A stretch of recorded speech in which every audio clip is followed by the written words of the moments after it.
Traumatic brain injury. Maybe you know someone who has experienced this. Can you fully recover from traumatic brain injury? Let's take a look.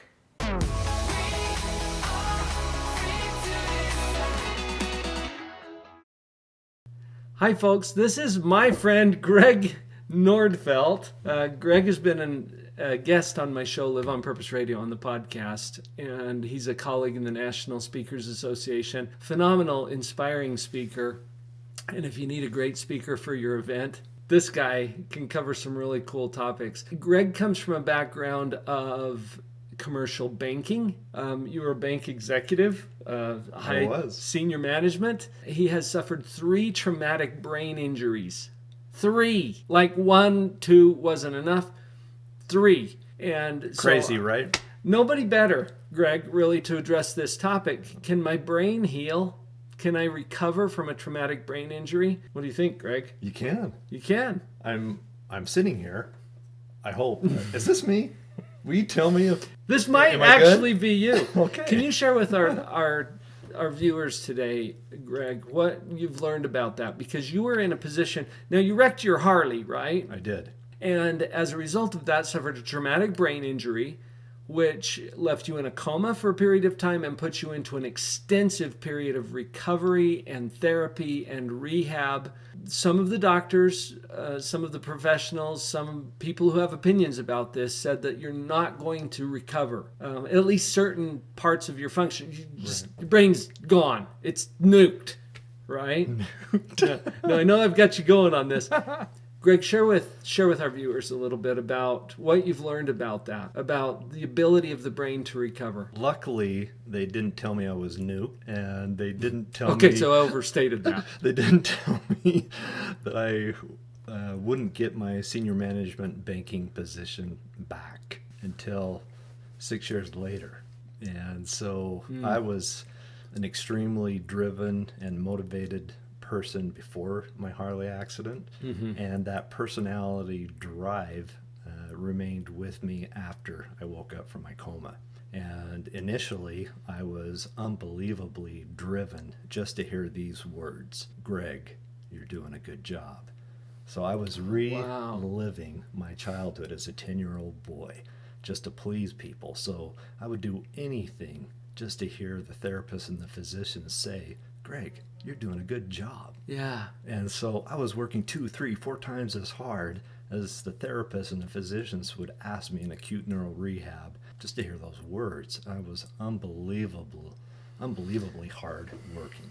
Can I just ask you a question about Sure. that, Greg? Because it's easy when something like this happens to start feeling like, oh, there's all these things I can't do, or that I'm not good at anymore, or that, to focus on the deficits maybe rather than the abilities that are there. And you're saying that it was instrumental for you to have caregivers or therapists or those who are working with you to focus on what you were doing well and what you can do and how you're succeeding. That seems like an important element to consider as we look at how we can help people who are in this kind of a position. Focus on what you can do, not what you can't. Absolutely. My wife was my primary caregiver, my family.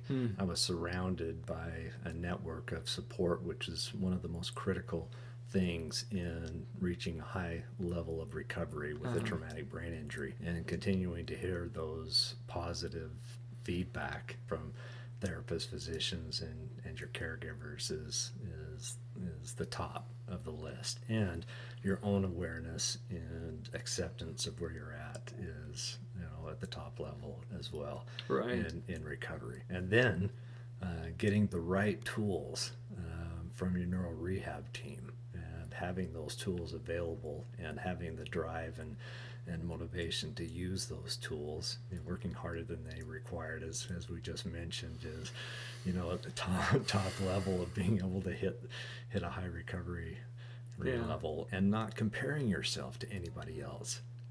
Using your own self as the guide, and that means everything. It is a team effort, isn't it? It is, absolutely. It's being able to be surrounded with this team and allowing them to help you. It's that allowing help and support. it sure was meaningful for me. It allowed me to get to this place where I'm at 6 years later. That requires some humility too, doesn't it? Yeah. Turned me into a different Greg. Yeah? My wife looked at me a lot after my accident because my personality changed, and she said, "Who are you and what'd you do with my husband?" This is not uncommon, though, with a TBI. It's very common for personalities to change after a traumatic brain injury, and I was one of those who has a new personality and a new self, and I can see the person that I used to be, and I wonder myself what happened to my old Greg. This new Greg is a different guy. You said earlier to not compare yourself too much to others, but maybe there's some element here too about not comparing yourself too much to your old self, but instead taking that new self with all of the context of the TBI and the relationships that you're in and the amazing network of people around you who have both saved your life and enhanced your life. Taking all of that and creating a new thing. Yeah, depression and sadness are very common traits of traumatic brain injury survivors. And comparing who you are now, the new person that you've become, to your old self, very easily lead to depressive traits, depression, and sadness, and allowing yourself to acknowledge this is a new path that you're on, and accepting that leads to this new pathway, and the beauty of it, and joy. And once I allowed that to happen, it was wonderment at its highest. It led to this geometric growth in my survivor, me allowing myself to gain new heights in this pathway of rehab, and it just took off from there. So I think you've already answered this, Greg, but I'm going to ask it officially for the video. Okay. Is there hope after a traumatic brain injury? Oh my gosh, can I say this kind of phrase that hope is endless? And there is absolute hope from both survivors and caregivers of traumatic brain injury survivors. Hope is endless. Yeah. Thank you for sharing that today. Absolutely. Thanks for having me. Thank you, Greg. His experience with traumatic brain injury may not be typical, but it creates some hope for those of us who might have some issues with that. I'm glad that you caught this episode. We'll be back tomorrow.